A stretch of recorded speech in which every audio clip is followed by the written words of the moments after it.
जो भी इस तरह की बात करेगा उसको मुंहतोड़ जवाब देने के लिए तैयार है। इनको ये समझ में नहीं आता है कि जो पशुपति कुमार पारस जी 7 बार विधायक रहे और इसके कारण जो उन्होंने कहा है, इसके चलते दलित सेना बिहार उनकी घोर निंदा करती है। हम उस घर में दिया जलाने चले हैं जहां सदियों से अंधेरा है, वही ठेस पहुंचने की हम बात कर रहे हैं। हालांकि हम ऐसे लोगों को तवज्जो नहीं देती है दलित सेना, उनकी घबराहट बढ़ गई है कि ये जो नहीं देखना चाहते हैं कि दलितों का उत्थान हो, विकास हो। नमस्कार, आप देख रहे हैं देशवान कुछ आपके साथ। मैं हूँ राजनंदिनी। बिहार चुनाव से पहले एक ऐसा बयान जो है वो निकल करके सामने आया, वो भी आरजेडी की ओर से पशुपति कुमार पारस को लेकर के। आरजेडी एमएलसी सुनील सिंह, जो कि राबड़ी देवी के मुंह बोले भाई कहे जाते हैं, उन्होंने प्रेस कॉन्फ्रेंस में कुछ ऐसा कह दिया जिसके बाद शायद विवाद जो है वो हो सकता है। उनसे जब सवाल पशुपति कुमार पारस से पूछा गया, उनके बारे में, पशुपति कुमार पारस के बारे में उनसे पूछा गया, तो उन्होंने कहा कि कुछ बड़ा मुद्दा हो तब हमसे पूछिए, गंभीर मुद्दे हो तो पूछिए, ऐसे छोटे मोटे नेता के बारे में हमसे ना पूछे। ये उनका कहना था प्रेस कॉन्फ्रेंस में। अब इसको लेकर के कहीं ना कहीं नाराजगी कहें या फिर थोड़ा संकोच जो है वो है पशुपति कुमार पारस के गुट में। और बातचीत करने के लिए हमारे साथ इस वक्त दलित सेना प्रकोष्ठ के प्रदेश अध्यक्ष घनश्याम जी हैं। इनसे ही जानेंगे कि आपके नेता को लेकर के जब आरजेडी एमएलसी के द्वारा ये कहा गया कि छोटे मोटे नेता के बारे में ना पूछे, गंभीर मुद्दे हो तो पूछे, तो आप लोगों को क्या लगा? एक और गठबंधन की ओर आप लोग हाथ बढ़ा रहे हैं मिलाने के लिए, हाय हेलो के लिए, उधर एमएलसी की ओर से ये बयान आ जाते हैं। सबसे पहले आज हम आपके चैनल के माध्यम से दलित सेना की ओर से इन पहलुओं को उजागर करने के लिए आपका आभार और धन्यवाद भी देते हैं। साथ साथ चूँकि जो दलित सेना है बिहार में या पूरे देश में, दलित सेना एक सामाजिक संगठन है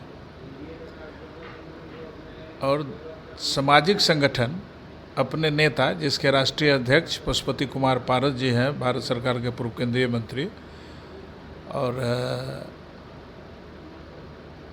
उनके अगुवाई में, उनके नेतृत्व में आए दिन आप देखे होइएगा कि बिहार के कई जिलों में, कई विधानसभा क्षेत्रों में, बल्कि यूँ कहिए कि कई पंचायतों में भी दलित चौपाल का कार्यक्रम चल रहा है, जिसमें यशराज पासवान जी, उनके पुत्र, और दलित सेना अपना काम कर रही है दलितों के बीच जाके।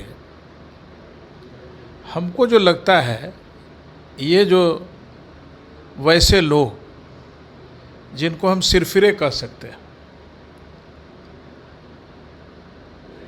ये इनको ये समझ में नहीं आता है कि जो पशुपति कुमार पारस जी 7 बार विधायक रहे, विधान परिषद के सदस्य रहे, बिहार में कई बार मंत्री रहे, और मौका मिला, चूँकि वो रामविलास पासवान जी के मझले भाई भी हैं हम लोग, तो हाजीपुर से सांसद भी हुए और केंद्र में मंत्री भी हुए भारत सरकार के।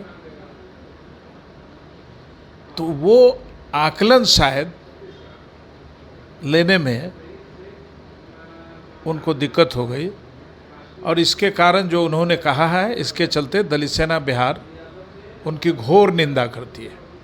साथ साथ उन्हें चेतावनी भी देना चाहती है दलित सेना कि ये जो दलित सेना है, ये रामविलास पासवान साहब के सपने, रामविलास पासवान जी के विचारों और बाबा साहेब अम्बेडकर के दिए गए मूल मंत्र, शिक्षित बनो, संगठित हो, संघर्ष करो, और पासवान जी का नारा, हम उस घर में दिया जलाने चले हैं जहां सदियों से अंधेरा है, ये लेकर आगे बढ़ रही है।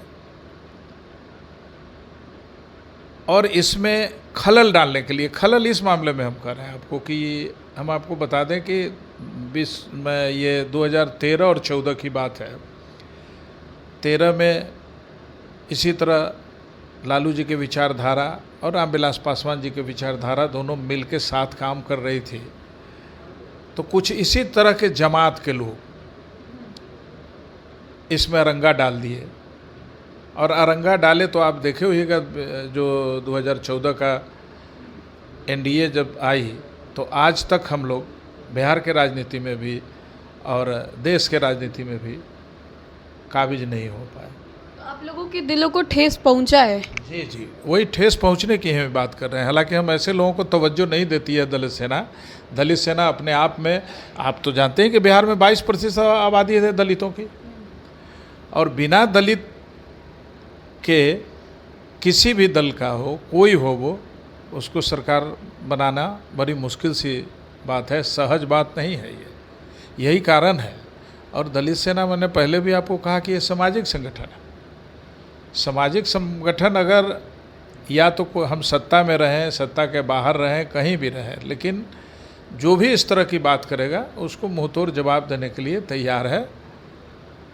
इसलिए उनको हम आपके चैनल के माध्यम से चेतावनी भी देना चाहते हैं कि इस तरह की अनर्गल बातें नहीं करें। भविष्य में जो 2020 का बिहार विधानसभा चुनाव है, इस चुनाव में दलित सेना परिवर्तन की राह को लेकर पूरे बिहार में दौरा कर रही है। हर गांव में, हर जगहों पे दलित चौपाल लगा के अपने दलितों के उत्थान के लिए, उनके जो बीच कैसे अंधविश्वास भागे, कैसे उनका विकास हो, कैसे शिक्षा और इनके संगठन के प्रति इनकी जिम्मेदारी और बढ़े, ये काम कर रही है। और हम लोगों ने संकल्प भी लिया है दलित सेना के माध्यम से अपने राष्ट्रीय अध्यक्ष जी के नेतृत्व में, पशुपति कुमार पारस जी के नेतृत्व में कहिए, यशराज जी की अगुवाई में, यशराज पासवान जी भी है, प्रिंस राज पासवान जी भी हैं, सारे लोगों के ये एक रूपता से ये कार्यक्रम चल रहा है। और हम समझते हैं कि जो चेतना आई है इस दलित सेना के माध्यम से, शायद उस चेतना से कुछ लोगों का सिर फिर गया, उनकी घबराहट बढ़ गई है कि ये जो नहीं देखना चाहते हैं कि दलितों का उत्थान हो, विकास हो,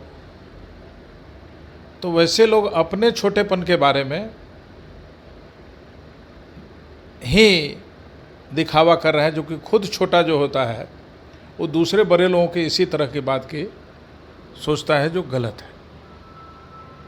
चलिए, तो देखिए किस तरीके से आरजेडी एमएलसी के द्वारा एक बयान दिया गया प्रेस कॉन्फ्रेंस में, उसको लेकर के किस तरीके से जो गुस्सा है वो इनके बयानों में देखने को मिल रहा है। हालांकि राजनीतिक उठापटक बयानों से ही होता है।